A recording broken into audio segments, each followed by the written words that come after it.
जो बहुत लंबे समय से यहाँ बैठी है, हमारे नौजवान भाई और इस गांव क्षेत्र के सभी जिम्मेदार लोग जो उधर बैठे हैं, मेरे मंच पे बैठे मेरे साथ, हमारी पार्टी के सभी सम्मानित नेतागण, मेरे छोटे भाई विपिन गुठलिया, जो जिन्होंने आज सारे प्रोग्रामों में इनकी मेहनत से एक बढ़ के प्रोग्राम हुआ, हजारों की संख्या में लोग इकट्ठा हुए। मैं इनका दिल से धन्यवाद करता हूँ। इन्होंने इस क्षेत्र में बहुत मेहनत की और मुझे अच्छा लगा कि गरीबों में एक और नेता गांव स्तर पर पैदा हो गया।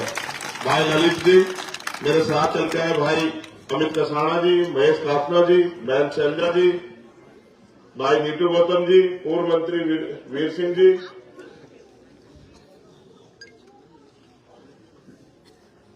हमारी पार्टी के जिलाध्यक्ष हरिओम जी,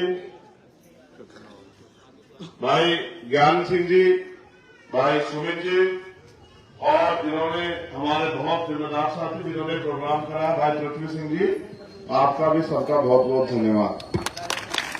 मैं आपसे 15-20 मिनट बात करूंगा और मैं ये नहीं चाहूंगा कि आपको बहुत कोई बात अच्छी लग जाए। मैं अपने बहुजन समाज के हालात जानता हूं।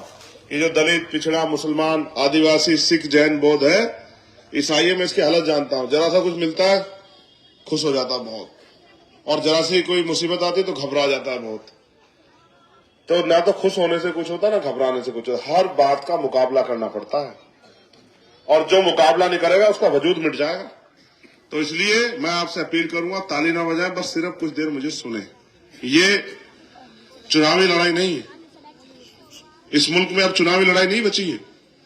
इस मुल्क में कमजोरों, मजलूमों, हक के वंचितों, नौजवानों, किसानों, महिलाओं के वजूद की लड़ाई, जो स्वाभिमान सम्मान का जो जीवन है, उसकी लड़ाई आन पड़ी। बहुत सारी बहनें ऊपर बैठी है, मैं उनसे भी आग्रह करूंगा हाथ जोड़ के थोड़ी सी पीछे को रहना। कोई अगर लापरवाही में नीचे गिर गया तो लेने के देने पड़ जाएंगे। मैं अपनी बात को शुरू करने से पहले सभी संतों, गुरुओं, महापुरुषों को, पीर पैगंबरों को नमन करता हूं। मेरे प्यारे भाइयों बहनों, ये मुल्क आजाद भारत है, लेकिन जिन सपनों को लेकर आजादी आई थी वैसा कुछ दिखाई नहीं दे रहा। सिर्फ सांस लेना, सिर्फ रोटी खा लेना, सिर्फ कुछ चुनिंदा जगह पे चले जाना, ये आजादी नहीं है। आजादी का मतलब है अधिकार। इस देश में सामाजिक, राजनीतिक, आर्थिक अधिकार। इस देश में स्वतंत्रता, कैसी? अपने धार्मिक स्थलों पे जाने की, अपनी इबादत करने की, अपनी तरक्की करने की। इस देश में जब राजतंत्र था तो राजा महाराजा के बच्चे पैदा होते ही उनके माथे पे लिखा होता था कि ये राज करेंगे और बाकी सब लोग गुलाम रहेंगे। लेकिन इस देश में जब संविधान आया, इन सपनों के साथ आया कि जिनके पास वोट होगा उनका राज होगा, जिनकी संख्या होगी वो मिलजुल के राज में बैठेंगे, और कभी हर 5 साल बाद किसी अन्य व्यक्ति को मौका मिलेगा जिसको जनता चाहेगी।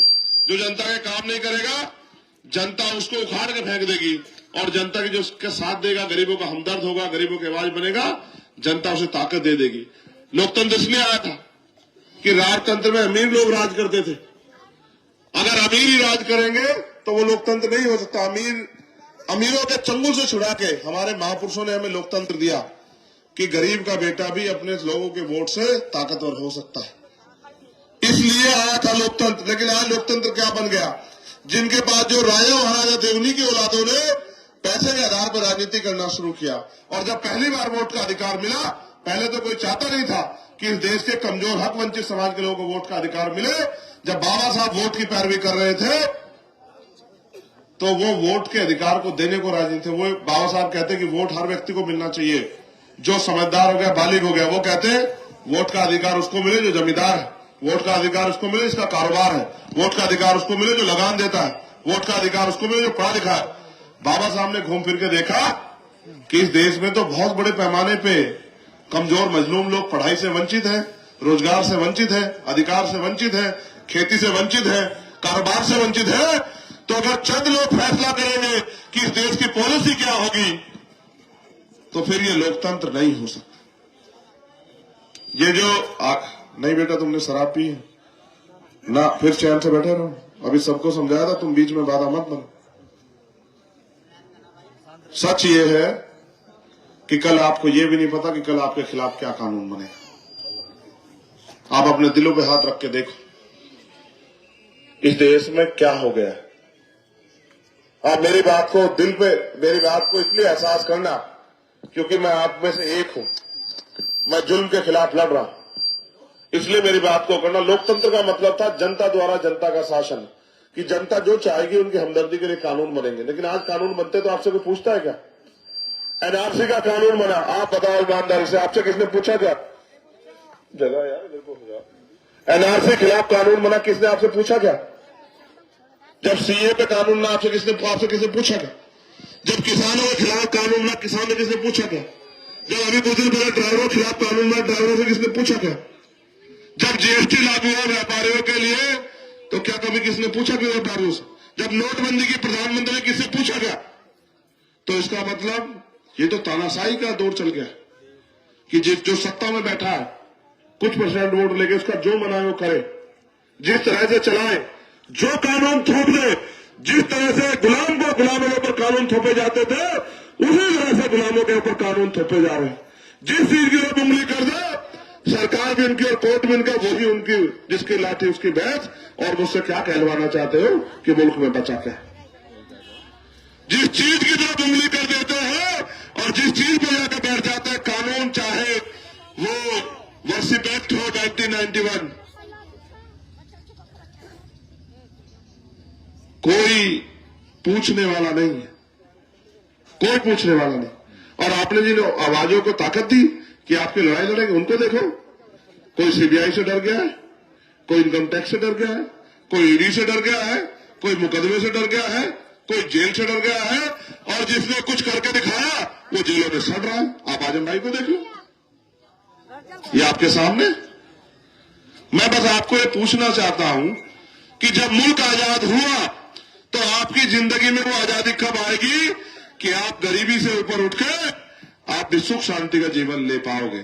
जो आप कारोबार रोजगार करते हो उसमें सरकार की नजर है, जीएसटी के छापे भी आपके पास लगते हैं और हर जुल्म का शिकार भी आपको होना पड़ता है। जिसको मनाए, जिस मुकदमे में उठा के पुलिस इनकाउंटर करे या ले जाए, जेल में बनाए, कोई पूछने वाला नहीं है। आप इसको आजादी मानते हो? नहीं, ये आजादी नहीं।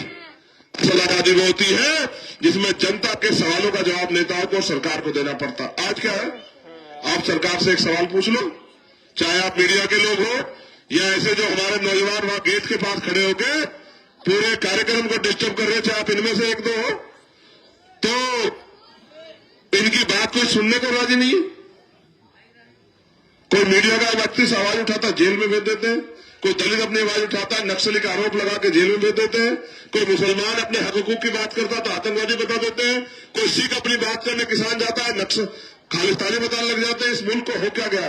इस मुल्क को होया गया है कि अभी ये मुल्क हमारा मुल्क पूंजीपति और धन्ना सेठों की गोद में चला गया।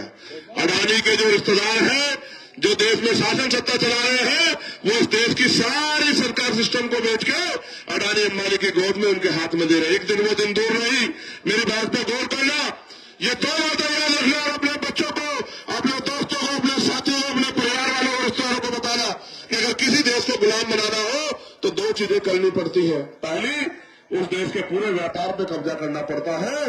धीरे धीरे सारी सरकारी दुकानें, छोटी दुकानें बंद हो जाएंगी और अडानी अंबानी के बड़े बड़े शोरूम आपकी गलियों में, आपके कस्बों में, आपके मोहल्लों में, आपके जिलों में, आपकी विधानसभा में, आपके नगरों में आपको दिखाई देंगे। और दूध से लेकर जहर तक आपको उन मॉलों से खरीदना पड़ेगा, कोई छोटी दुकान नहीं रहेगी। जब छोटी दुकान नहीं रहेगी तो कारोबार खत्म हो जाएंगे। और देख लो आप किस तरह से पूरे सिस्टम को अडानी को बेचा जा रहा है। एयरपोर्ट बेच रहे, पोर्ट बेच रहे, रेल बेच रहे, भेल बेच रहे, और तो और आने वाले समय में सांस लेने का अधिकार भी बेच देगी ये सरकार।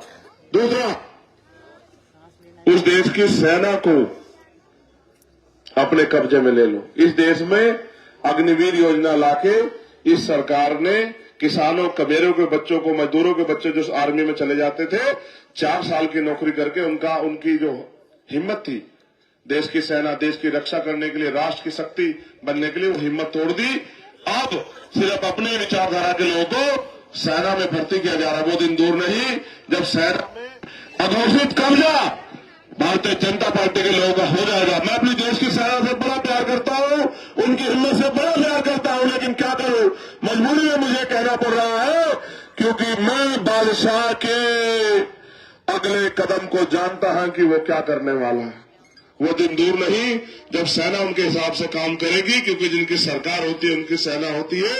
तो इस देश में हम जैसे ईस्ट इंडिया कंपनी के गुलाम हुए थे, आने वाले कल में हम अडानी अंबानी के गुलाम हो जाएंगे और हमें रोटी रोजी के लिए भी उनकी फैक्ट्री कंपनी में मेहनत मजदूरी करनी पड़ेगी।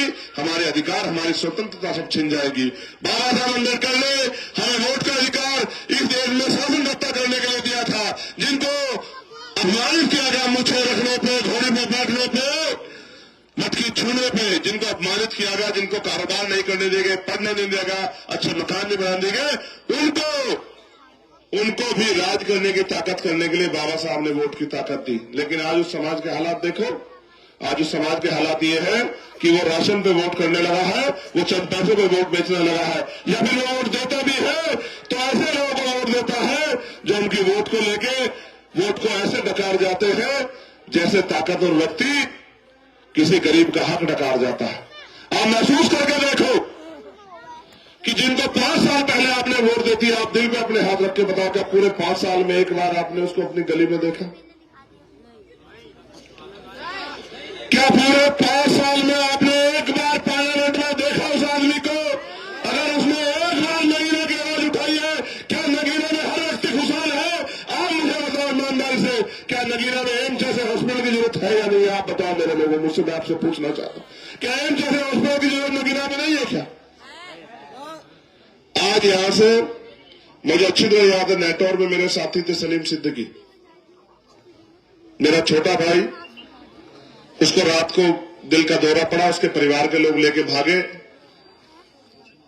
धामपुर की तरफ, लेकिन रास्ते में ही उसने दम तोड़ दिया। अगर यहां अच्छा हॉस्पिटल होता तो मेरा भाई सलीम आज जिंदा होता। मैं बात आपको इसलिए कह रहा हूं कि इस क्षेत्र में, जिले में बहुत सारी चीजों की जरूरत है, लेकिन आपके नेताओं ने एक बार जाके वहां हॉस्पिटल में खड़े होकर नहीं कहा कि हमारे हजारों लोगों की जान चली गई है, एक एम्स जैसा हॉस्पिटल होना चाहिए। जब आपके नेताओं ने नहीं कहा तो सरकार तो वैसे भी आपको नहीं देना चाहती। आपके नेताओं ने नहीं कहा कि वहां पढ़ने के लिए अच्छे स्कूल, अच्छे कॉलेज होने चाहिए, यूनिवर्सिटी होनी चाहिए, जो गरीबों के बच्चों को भी आसानी से शिक्षा मिले और वो भी पढ़ लिख के आगे बढ़े, वो भी डॉक्टर, इंजीनियर, IAS, IPS बने। वहां कोचिंग सेंटर की जरूरत है। आपके नेताओं ने नहीं कहा कि आपके क्षेत्र में इंडस्ट्रियल एरिया लगना चाहिए, जिससे लाखों नौजवानों को रोजगार की सुविधा मिले, लाखों पढ़े लिखे नौजवानों को रोजगार की व्यवस्था हो। आपके नेताओं ने नहीं कहा कि ये जो बैकलॉग आपने SC, ST, OBC का पकड़ रखा है, ये खाली बैकलॉग पड़ा है, इस खाली बैकलॉग को आपको भरना चाहिए। प्राइवेट किया जा रहा है। कल अगर ये प्राइवेट हो जाएगा तो दलित वर्ग के लोगों से, पिछड़े वर्ग के लोगों से मैं पूछना चाहता हूं, आज भी देश में छुआछूत भेदभाव है, धर्म के आधार पर गैर बराबरी है, तो आपके बच्चों को कुर्सी पे कौन बिठाएगा इस देश में? और कोई भी नहीं बिठाएगा, और आप उससे बचाव की तैयारी भी नहीं कर रहे। भाई मैं समझता हूं किसी का अगर मकान टूटा हुआ है, बरसात आने वाली है, तो वो तैयारी करता है कि भाई बरसात से मैं बच जाऊं। लेकिन आप ये देख रहे हैं कि देश गुलाम होने की तरफ है, देश को बेचा जा रहा है, देश को लूटा जा रहा है, लेकिन आप फिर भी अपने घर में हाथ पे हाथ रख के बैठे। ऐसा लगता है कि आप अपने देश में अपने आप को 2 दर्जे का नागरिक मानने लगे। मैं आपको ये विश्वास दिलाना चाहता हूं, ये मुल्क में आपका है, ये देश में आपका है, और इसमें आप किराएदार नहीं है, आप इस देश में बराबर के हिस्सेदार हैं। आप अपनी ताकत को पहचानो मेरे लोगों, अपने हक हकूक की लड़ाई लड़ो। जब तक आप अपने हिस्से की लड़ाई नहीं लड़ोगे, आपके टूटे हुए घरों को, आपके उजड़े हुए घरों को कोई देखेगा नहीं। मैं देश भर में घूमता हूं, मैं यहां भी घूम रहा हूं, मैं देखता हूं आज भी खाने के लिए रोटी नहीं है, और पेंशन के नाम पे, विधवा पेंशन, विकलांग पेंशन, वृद्धा पेंशन के नाम पे 500 रुपए थमाए जाते हैं। आप ईमानदारी से बताओ, 500 रुपए में तो 2 दिन का भोजन भी सही तरह से नहीं आता एक परिवार का। क्या मजाक कर रहे हो गरीबों से? ऐसा जैसे मालिक वो अपने पालतू जानवर की तरफ ऐसे कुछ खाना बढ़ाता और छीन लेता है। इस तरह से खून के आंसू रोने के लिए इस देश में गरीब मजबूर है। यहां भी महसूस करके देखो, सरकार ने आमदनी तो नहीं बढ़ाई, लेकिन महंगाई कैसे बढ़ी है आप देखो। 350 रुपए का सिलेंडर 1150 रुपए का, 120-30 रुपए का आने वाला बिजली का बिल 500-600 रुपए का, और 20 रुपए की आने वाली दवाई आज 100 रुपए की हो गई है। पेट्रोल डीजल के दाम दुगने हो गए हैं और अब अगर आमदनी पूछो तो जीरो। मनरेगा में मजदूरों को 100 दिन काम का वादा करके 25 दिन काम नहीं मिल रहा है। ठेकेदारी पे 7,000, 8,000, 9,000, 10 में 10,000 रुपए में गरीबों के खून नोचा जा रहा है, गरीबों की खाल उतारी जा रही। इस देश में आप ये बताओ, आपकी नस्लें आने वाली करेंगी क्या जब आपका आदमी कुर्सी पर नहीं बैठा होगा और वो कुर्सी बैठ के कलम से आपके पक्ष में फैसले नहीं करेगा। कानून सड़क पे नहीं बनते हैं, कानून पंचायतों में नहीं बनते, कानून बनते सदनों में। सदनों में आप गूंगे बहरे लोगों को भेजते हो और आप ये सोचते हैं आपकी लड़ाई लड़ोगे। मैं आपको याद दिलाना चाहता हूं, मैं पहले आपसे शुरुआत करूंगा। आप महसूस करो 2018 का समय था, SC/ST एक्ट को कमजोर किया गया था, 17 लोगों ने कुर्बानी दी। मेरे दलित समाज के लोगों, मेरे आदिवासी समाज के लोगों, बताओ भीम आर्मी के अलावा कौन खड़ा था आपके साथ? पूरी जिम्मेदारी से बताओ। अगर इस देश में कोई खड़ा था तो भीम आर्मी के लोग खड़े थे और भीम आर्मी के 17 नौजवानों ने अपने प्राणों का बलिदान करके इस देश के SC/ST एक्ट को बचाने का काम किया, संविधान की रक्षा करने का काम किया। जब दिल्ली में कोई घर टूटा सदगुरु दयाल जी महाराज का, तो भीम आर्मी आजाद समाज पार्टी के लोग खड़े थे, जिन्होंने अपनी पीठों पर लाठियां खा के 96 लोगों ने 66 दिन जेल में रहकर केंद्र की सरकार को नाक रगड़वा के आपके गुरु घर को बचाने का काम किया। ये ताकत थी भीम आर्मी आजाद समाज पार्टी की, ये ताकत थी आपके चंद्रशेखर आजाद की। जब औरैया में आपको याद होगा भी एक वीडियो वायरल हुई कि एक बहन ने कहा कि मेरे पति को मार दिया है, मेरे ससुर मेरी सास को मार दिया है, चंद्रशेखर भैया मेरे घर आ जाओ, मेरी मदद कर दो, मुझे मार देंगे। तो मैंने यहाँ का काम छोड़ा, मैं औरैया गया और उसको बहन को वचन दे के आया कि तुझे हवा भी नहीं लगने दूंगा, तेरा भाई वचन देता है। जितनी ताकत है मेरे में लड़ रहा हूँ। वहां के अधिकारियों से लड़के आया, उसकी पेंशन बनवा के आया, उसके बच्चों की जब तक वो बड़े ना हो जाए पढ़ाई की व्यवस्था करके आया, उसके लिए लाइसेंस की व्यवस्था करके आया, जो भी कर सकता था करके आया। आप याद करो मेरे लोगों, हाथरस का अन्याय आपने देखा होगा, जब उस बच्ची को मार के जालिमों ने उसके साथ अन्याय किया और कोई सुनवाई नहीं कर रहा था, तब चंद्रशेखर आजाद पहले गाड़ी में, फिर बस में, फिर मोटरसाइकिल पे जाकर उसकी आवाज उठाने का काम किया और फिर चंद्रशेखर गिरफ्तार कर लिया गया। फिर चंद्रशेखर आजाद जाके उसी गांव में खड़े होकर उस परिवार को विश्वास दिला के अकेला मत समझना और उन गुंडों को जेल भिजवा के उन गुंडों को सजा दिलाने का काम किया। ये ताकत पैदा की है आपने चंद्रशेखर आजाद में। आप याद करो, यही इसी मेरठ में एक व्यक्ति को पैसे मांगने पे मार के लटका दिया गया, उसकी आवाज बनने का काम चंद्रशेखर आजाद ने किया। दो पार्षदों को साजिश से पीटा गया, उनकी आवाज बनने का काम चंद्रशेखर आजाद ने किया। सबीरपुर में जब हमारे घर जलाए गए तो 600 दिन के लगभग 16 महीने मैंने 10x6 की कोठरी में जेलें काटी, 10x6 की कोठरी में जेल काटी और कभी उठने की जालिम के सामने घुटने नहीं टेके और निकलते ही इस भाजपा सरकार से फिर से मोर्चा लेकर लड़ने का काम किया। आप याद करो, कोई ऐसा जगह नहीं है यहाँ बिजनौर में भी, अगर आपको याद होगा खिलाड़ी थी हमारी बहन, वही रेलवे स्टेशन के पास उसकी लाश बरामद हुई, अगर आपको याद हो, बबली, उसकी लड़ाई लड़ने के लिए मैं सारे काम छोड़ के यहाँ आया। जहां मेरी जरूरत पड़ी मैंने 24 घंटे 7 दिन आपकी लड़ाई लड़ी, कभी आपको पीठ नहीं दिखाई। कोई मामला, चाहे देहरादून में नैनसोप का मामला हो, जब 7 साल की 5 साल की आपकी बच्ची को अपमानित किया गया, मैं सीना ठोक करके वहीं गया और सरकार से कह के आया कि अगर न्याय नहीं मिलेगा तो सरकार की स्टेट बजा दूंगा। मैं आपसे भी पूछना चाहता हूँ, NRC के आंदोलन में कौन खड़ा था जवान रशीद पे आपकी लड़ाई लड़ने के लिए, जिसने आपको वचन दिया कि अपने आप को अकेला मत समझना? वो चंद्रशेखर आजाद था, कोई और था? आप अपने दिल से बताओ। जब मौलाना साहब साहब को, जब निजामुद्दीन मरकज को, जब तबलीगी जमात को इस देश में बेइज्जत आरोपित करने का काम किया तो चंद्रशेखर आपके साथ सीना थाम के खड़ा था, नहीं खड़ा था? जब मौलाना करीम सिद्दीकी को जेल भेजा, उनकी लड़ाई लड़ने के लिए मौलाना करीम सिद्दीकी के घर कौन गया? आप अपने दिल से पूछो। जब तबरेज को यहाँ कासगंज में मार के लटका दिया गया, उसकी आवाज बनने के लिए कौन गया? जब रफी जुनैद को राजस्थान में मार दिया गया और हरियाणा इलाके में दोनों बच्चों को जिंदा जला दिया गया तो इस पूरी सरकार के खिलाफ कौन लड़ा? और यही जब मैतौर में गोली चला के सलमान को मार दिया गया, इनकी आवाज बनने का काम किसने किया? और जब दुनिया में भी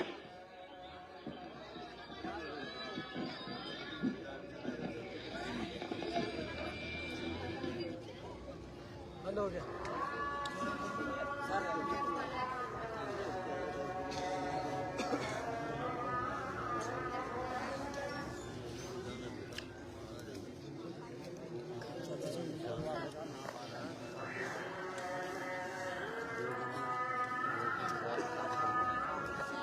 जान कई घंटा ये कोई बात है।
सतनाम सतनाम।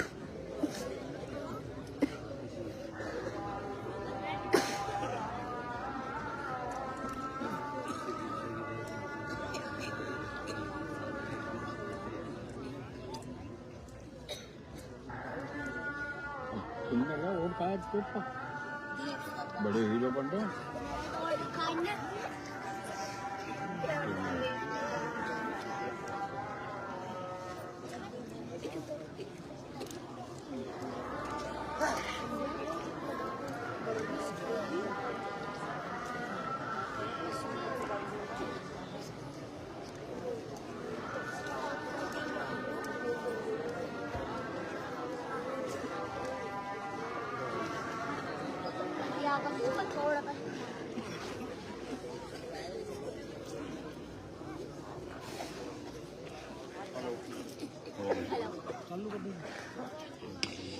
हेलो। तो क्योंकि मेरे गुरुओं संतों महापुरुषों ने मुझे लड़ना सिखाया अन्याय के खिलाफ, जुल्म के खिलाफ, तो जब दुनिया में भी, अभी आपको याद हो धामपुर में उस दिन हमारी रैली थी और उसी समय फिलिस्तीन के साथ जुल्म होना शुरू हुआ और प्रधानमंत्री ने और यहाँ के उत्तर प्रदेश के मुख्यमंत्री ने स्पेशल ऐलान करवाया कि अगर कोई फिलिस्तीन की हिमायत करेगा तो उसको सरकार के मुकदमे का सामना करना पड़ेगा। तो मैं पहला अकेला वाइस शख्स था जिसने फिलिस्तीन की हिमायत यही धामपुर की सरजमी पर खड़े करी और ये कहा कि हम मजलूमों के साथ हैं, फिलिस्तीन के साथ हैं। मैं बात आपको इसलिए बता रहा हूं, आप 10 रुपए का सामान खरीदने जाते हो, 20 रुपए का सामान खरीदने जाते हो, एक कई बार सामान को चेक करते हो, ये सामान नकली तो नहीं है, ये सामान कम तो नहीं है, ये सामान का जो पैकेट है खुला हुआ तो नहीं है। लेकिन जब आप 5 साल के लिए अपने लिए नेता चुनने जाते हो तो फिर एक बार भी चेक करते कि आदमी आपकी आवाज उठाएगा नहीं उठाएगा।